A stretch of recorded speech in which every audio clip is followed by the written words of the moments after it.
अब मैं बात करना चाहूंगा एक ऐसे एक्शन की जो कि फ्यूचर में कंप्लीट हो चुका होगा, जिसको हम अपनी साधारण ग्रामर की भाषा में, व्याकरण की भाषा में फ्यूचर परफेक्ट टेंस बोल देते हैं।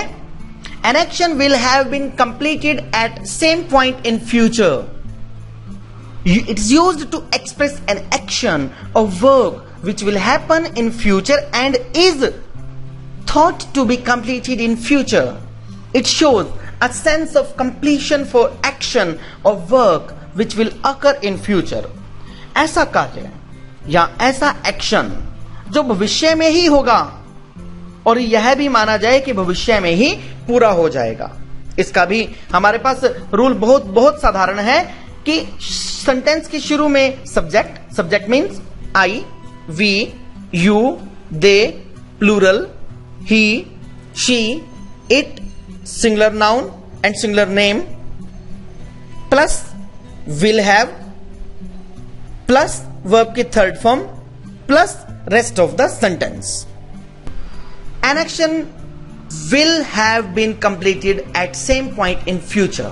Future events का कार्य या एक्शन जो भविष्य में होगा और यह भी माना जाए कि भविष्य में ही पूरा होगा, यानी कि यह भविष्य से संबंधित होना चाहिए और भविष्य में इसके पूरे होने की बात हो जानी चाहिए। अब यहां पर आप स्क्रीन पर देख रहे हैं कि एक सीक्वेंस बनाई गई है 8 AM, 9 AM, 10 AM, 3 PM, 7 PM and 10 PM, यानी कि सुबह 8 बजे से लेकर रात 10 बजे तक की एक सीक्वेंस बनाई गई है। और हमारा स्कूल गोइंग बॉय जो है वो इस चीज के बारे में ध्यान देता है कि I will have done exercise by 8, after that I'll ready for my office work. At 9 I will have finished my breakfast. At 10 I will have eaten my breakfast and I will be reading news paper. Match will have finished by 3. They will have watched the movie by 7. I will have gone for sleeping by 10.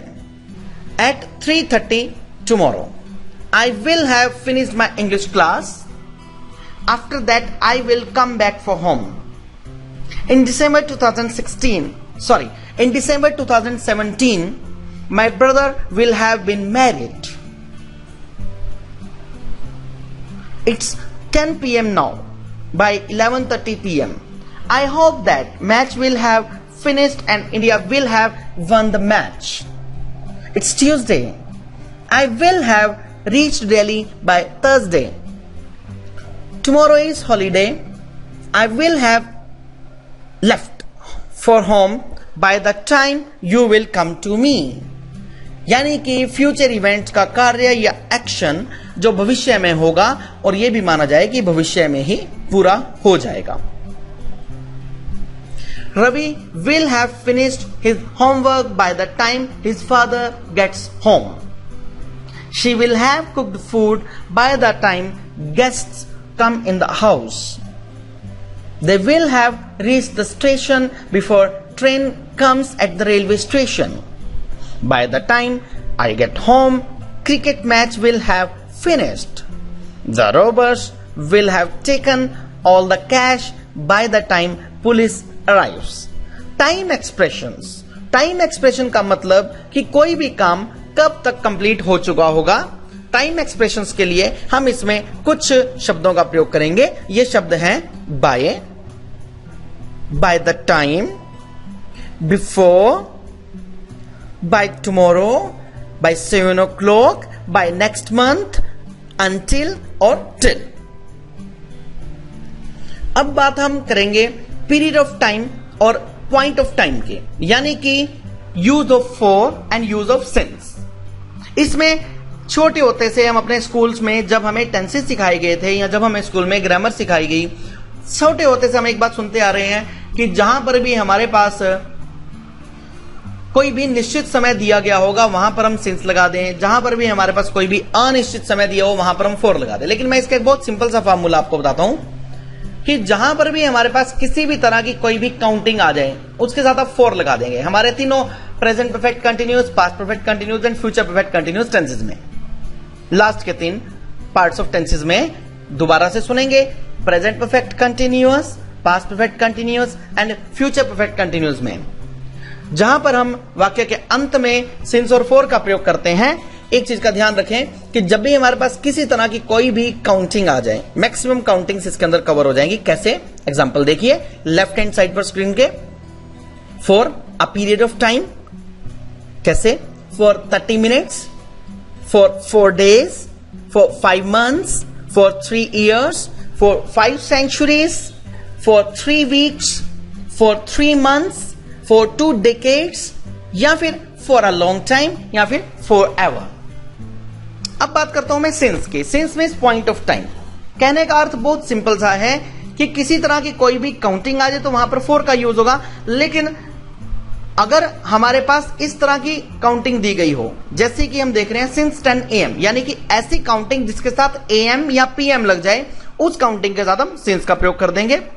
Since 10 AM, since Monday, since Tuesday, since January, या फिर ऐसी counting जो कि year का name हो, जैसे since 2001, since April, since I left job, since I join job, since I purchased this house, since the beginning of time. पिछले अध्यायों में हमने कंटिन्यूटी से रिलेटेड एक चैप्टर किया था, जिसमें हमारे पास कंटिन्यूटी थी वर्तमान की, भूतकाल की और फ्यूचर की, यानी कि continuity related to present, continuity related to past and continuity related to future was there. उसमें क्या था? उसमें यह चीज स्पष्ट की गई थी कि हां कोई भी काम चल रहा है, लेकिन जो एक्सरसाइज जब हम कर रहे हैं इस चैप्टर में यह चीज मेंशन है कि काम तो चल रहा है, इट्स ओके, लेकिन ये काम कब से चल रहा है, यानी कि जब से काम होना शुरू हुआ, हम उस चीज को यहां पर इंडिकेट कर रहे हैं। To describe how long any task happened from past and continue to the present, we use for and since to describe the time। जो मैंने अभी for और since का प्रयोग आपको बताया, एज अ रूल for और since का यहां पर प्रयोग होगा। for का प्रयोग कहां पर होगा और since का प्रयोग कहां पर होगा, ये मैंने अभी आपको बताया कि जहां पर भी आपके पास मोस्ट प्रोबेबली कहीं पर कोई भी काउंटिंग दी गई हो, वहां पर आप for का प्रयोग करें, एंड अदर देन काउंटिंग कुछ भी हो वहां पर आप since का प्रयोग करें। याद रखने के लिए इस टेक्निक को याद रखेंगे। बाकी मैंने आपको पिछली स्लाइड में जो है आपको यह बताया कि for और since का यूज कहां कहां पर एग्जैक्टली किया जा सकता है, पूरा डिटेल में बताया जा चुका है। कोई कार्य समय के साथ बताया जाए जो पास्ट से लेकर प्रेजेंट तक चल रहा है, यानी कि जो काम पास्ट में शुरू हुआ लेकिन वो अभी तक चल रहा है, लेकिन ये चीज मेंशन हो कि कब से चल रहा है, उसके शुरू होने का टाइम दे दिया जाए। जब हमें यह बताया जाए कि कोई काम कितनी देर से चल रहा है, for how long it has been, वहां पर हम इस ऑप्शन का यूज करेंगे। Very very simple option. In the very beginning of the sentence any subject like I, we, you, they, plural, he, she, it, singular noun और name.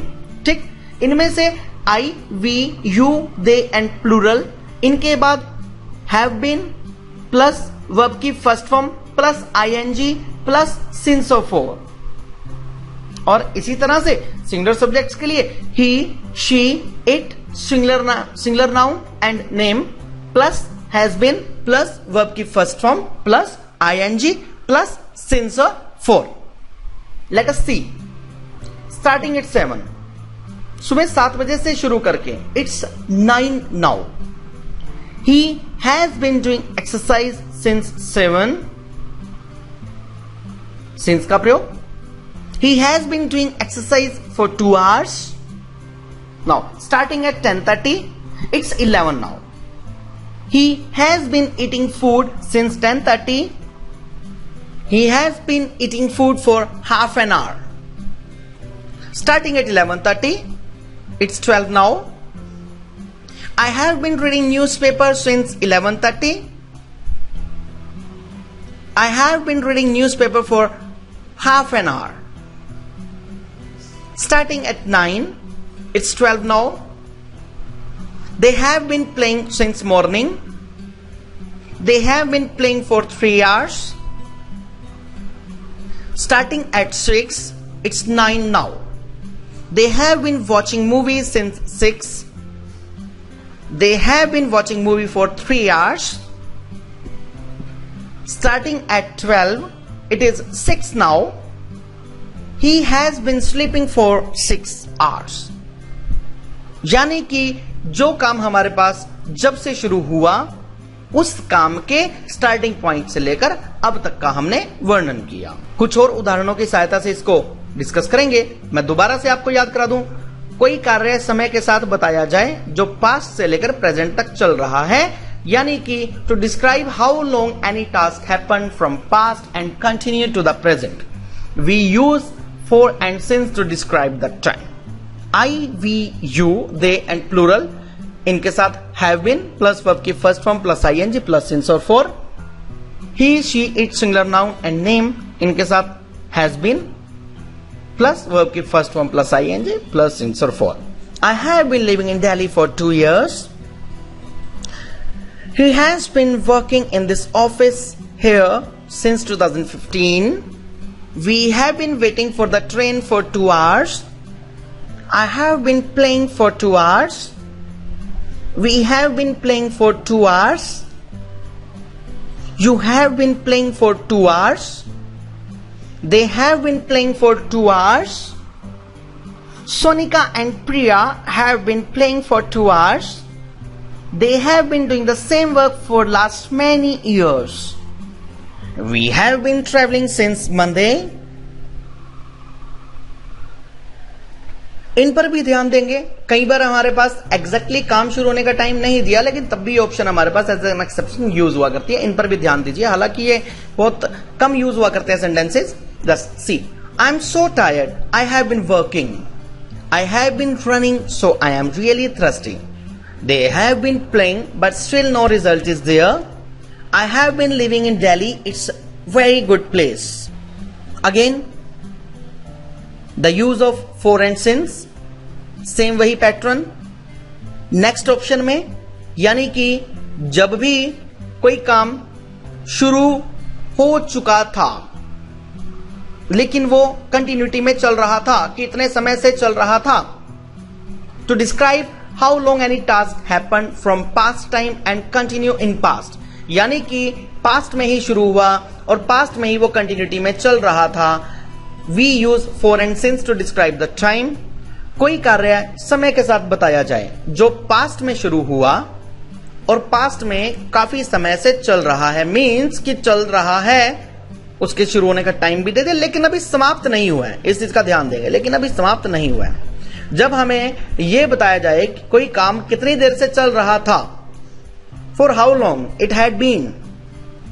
Simple formula: I, we, you, they, plural, he, she, it, singular noun and singular name, plus had been, सभी subject के साथ had been, plus verb की first form, plus ing, plus since or for. Let us see yesterday, यानी कल की बात करते हैं, बीते हुए कल की। Starting at 7, it was 9 at that time. Yesterday he had been doing exercise since 7. He had been doing exercise for 2 hours. Starting at 10:30. It was 11 at that time. यानी कि 10:30 बजे से शुरू कर 11 बजे की बात करते हैं उस समय। Yesterday he had been eating food since 10:30. He had been eating food for half an hour. Starting at 11:30. It was 12 at that time. Now the position is, yesterday I had been reading newspaper since 11:30. I had been reading newspaper for half an hour. Now starting at 9, it was 12 at that time. Yesterday they had been playing since morning. They had been playing for 3 hours. Starting at 6, it was 9 at that time. Yesterday they had been watching movie since 6 o'clock. They had been watching movie for 3 hours. Starting at 12, it was 6 at that time. Yesterday he had been sleeping for 6 hours. कुछ और उदाहरणों की सहायता से इसको समझेंगे। Same formula, I, we, you, they, plural, he, she, it, singular noun and name, plus had been, plus verb की first form, plus ing plus use of सिंसर फॉर। सिंसर फॉर का प्रयोग हम पहले बता चुके हैं। He was my class fellow. We had been studying together for 6 years. Now he is in government job. It was 11. I had been waiting for you for 2 hours and you came at 4. We had been waiting for the bus for 2 hours, but train didn't come yesterday. They had been playing for 2 hours, but they lost the match in the end. She had been shopping since 2 afternoon, but shop was closed at 6. She came back home at 7 evening. He had been looking for his brother since morning. His brother wasn't in home. He went to school. When I went to his home, his mother said to me he had been sleeping for 3 hours. By the time Ajay reached the office, the client had been waiting for an hour. How long had he been driving when the accident happened? Sumit and Ravi had been playing tennis till it started rain. अब हम next option की बात करेंगे. कोई ऐसा काम जो कि शुरू हुआ, जिसके शुरू होने का समय है, जो कि फ्यूचर में ही शुरू होगा और फ्यूचर में ही चल रहा होगा. कहने का मतलब कोई कार्य ऐसे समय के साथ बताया जाए जो भविष्य के किसी भी समय में शुरू होगा. दोबारा सुनेंगे. कोई कार्य किसी ऐसे समय के साथ बताया जाए जो समय भविष्य से संबंधित हो, भविष्य के किसी समय से शुरू होगा और भविष्य में ही चल रहा होगा. इसमें ज्यादातर समय की जानकारी भी दी जाती है. जब हमें यह बताया जाए कि कोई काम भविष्य में कितनी देर से चल रहा होगा. It is used to describe a continued or ongoing action that will start in future and is thought to be continued till sometime in future. Mostly time is also mentioned in these sentences. Very simple formula. Speaking task में use of only will have been. किस किस subject के साथ? I, we, you, they, plural, he, she, it, singular noun and name, plus will have been, plus verb की first form, plus ing, plus since and for. आने वाले दिन का यानी कि टुमारो. आने वाले दिन की बात करता है हमारा स्कूल गोइंग बॉय. स्क्रीन के जस्ट लेफ्ट हैंड साइड पर देखिए, बिल्कुल इट्स रिटन टुमारो. आने वाले समय की बात है. Will start at 7, will complete at 9. Tomorrow he will have been doing exercise since 7. He will have been doing exercise for 2 hours. Will start at 10:30, will complete at 11. Tomorrow he will have been eating food since 10:30. He will have been eating food for half an hour. Will start at 11:30, will complete at 12. Tomorrow I will have been reading newspaper since 11:30. I will have been reading newspaper for half an hour.